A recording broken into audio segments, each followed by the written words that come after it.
Well, I have the limiter on the mic. It's picking up. Well, you want to? Is it quiet in there? Yeah, I got you one of these. Oh, great. Okay. Just tell us your name and well, your real name and the name of your group. And both of you just introduce yourself. Okay, I'm Tanisha Michele of BWP. And I'm Lyndah McCaskill. I go by the name Lyndah, also BWP. Okay. Bytches With Problems. All right, tell us a little bit about Bytches With Problems. What does that mean? What is it? Well, it stands for, first of all, the bitch concept of a strong, aggressive woman who's basically in control of her life, her surroundings, and regardless of what society thinks of her, she's always going to be a strong woman and goes after what she wants. We also spell it BYTCHES. Stands for, we say it stands for beautiful, young, talented college honeys and shit. So you're just totally changing the traditional meaning. Right, exactly. Just like Richard Pryor did with the word nigger, we're redefining the word bitch. I don't know, like you all are in college, right? Yeah. I know around the dorm you must hear bitch all the time. You know, because I know when I was in school, I mean, we'd be like, yo, bitch, you got some food in your room? You got some pizza in your room? You know, and you don't mean it in a harmful way. It's said in love. It depends all the way, the context of the word. Okay, tell us more about the attitude that you have, just the positive attitude. Just what does that mean to you? How, you know, about the album, the attitude that you want to see on the album. Okay, we do discuss a lot of women problems, and what some people may consider, others may not. What some people may consider negative or positive, others may not see it that same way. So we talk about a lot of women issues. We talk about problems that women have, and we also offer solutions to them. Okay, and maybe they may not be the solution that everybody agrees with, but it's the solution that we feel to talk about.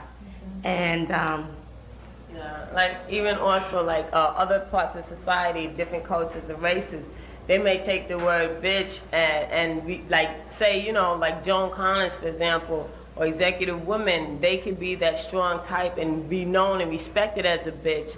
But then when you have youth or kids, especially black people, you know, it's taboo. And the way we just, like the women problems, the problems exist, and we take it and like we're just a mirror. We're holding up a mirror to society's ills, and it doesn't start with us because we're like really basically the products, the cores of society happened way before our time.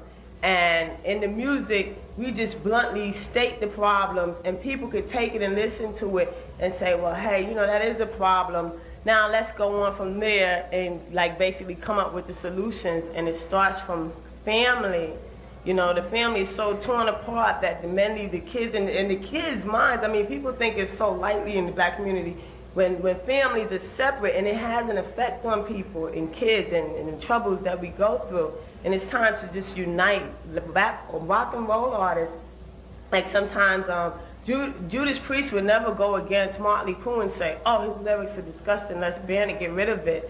And I think as music art, you know, black artists, and yeah, let's just come together and just be a medium, a strong medium. And there's different problems, different varieties of music that people like, and there's a medium for everything.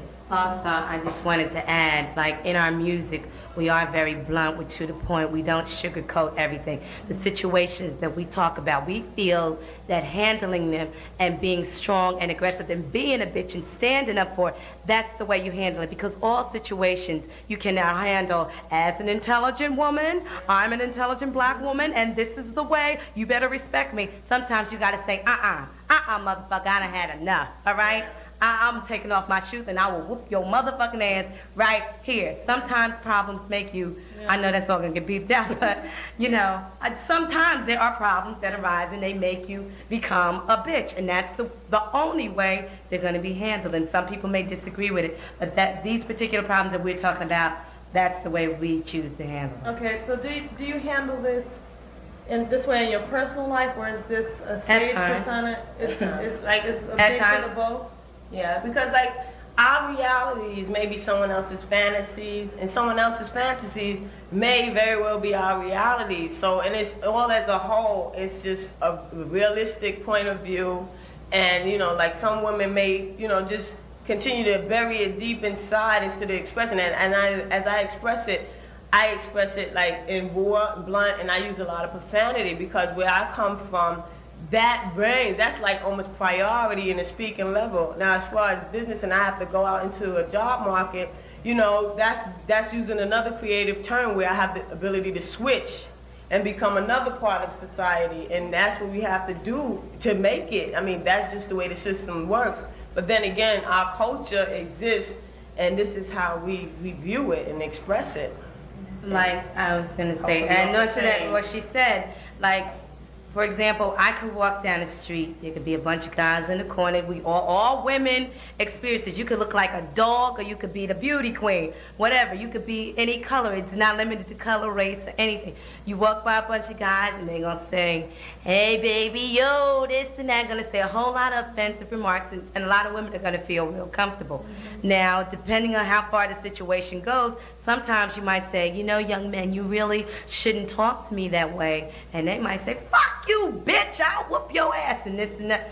So, right then, the way that I personally am going to handle that, I'm going to take my heels off, and I'm going to say, you ain't going to do shit to me, motherfucker. Bring what you got.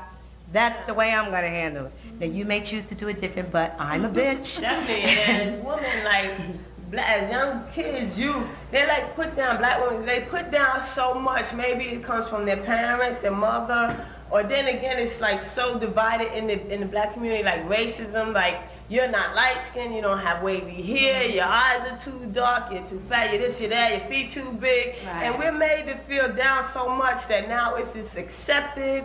And the sexism just reigns and just goes so prevalent through society that you're made to feel inferior no matter what. And now it's kind of like when you listen to the music, you're saying, hey, wait a minute, you know, I am number one. I'm the best thing that ever happened to the planet. And that's in the music. That's what I try to get across, where I don't have to put up with that type of abuse, mental, physical, emotional stress. I don't have to deal with that. I don't have to be sexually assaulted by my boyfriend. I can just go and say, hey, this don't have to happen. I don't have to be an incomplete woman because I'm not seeing a man right now. I'm number one. I'm going to go after what I want, and I'm going to be the best at whatever, regardless how I go about it, you know. So just be number one. Be strengthened by your own abilities of, you know, how you can make change in your own life.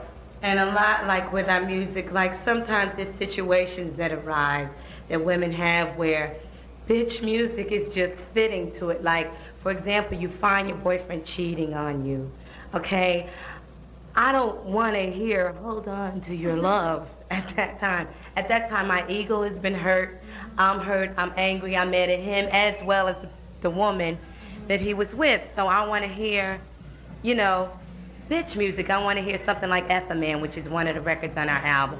And we have music that just, you know, it's the first album that I've ever heard that really like gets into a woman's mind and finally lets her free all of that stuff that's in her mind and, you know, just let off steam that way. Right. Where, you know, you know, like you aren't actually saying it, but we're saying it for you. So kind of soothes you, and it's kind of a therapy. Yeah, and it basically, it may not work for everyone. Some people don't want to hear it, but that's the freedom that we have to express that, you know. And no matter what we're talking about, I mean, somewhere, some way, it's like someone can relate to that. Right. Someone has been through that hurtful experience, and they want to come out of that.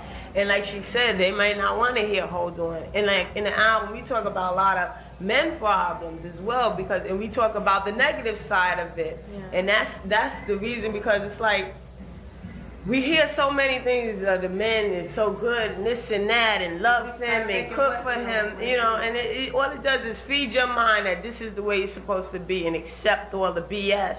When you can just be like, you know, hey, I had enough, and, you know, just go for yours, basically, you know. So, and like in the songs, like we talk about, you know, a lot of negative men, from the man who, like F a Man, she's just saying, the man who's just a sucker you could walk all over, to the man who cheats on his girlfriend, to the man who leaves his family, abandons his kids. To the one who talks all that, too black, too strong, and he's not paying his child support, Yeah. or not living all that he's preaching. And we So. do that because, okay, you may have someone else talking about the positive side of men. So we choose to talk, and as a freedom of choice, about the negative side of society, all the problems, you know. We hit a basically about murder. every problem that a woman goes through, you know. And it's up for the listener to decide what he wants to take from it, how he wants to use that information. If he doesn't want to hear it, it's up to that person, the individual, and it shouldn't be like based upon the government or someone else coming in and say, that's wrong, that's bad, don't abandon that, you know, abolish that.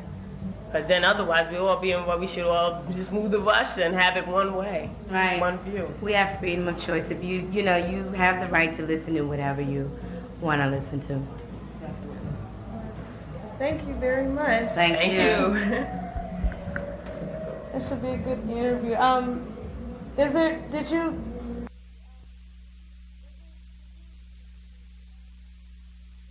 Well, I have the limiter on the mic. It's picking up. You want to? Is it quiet in there?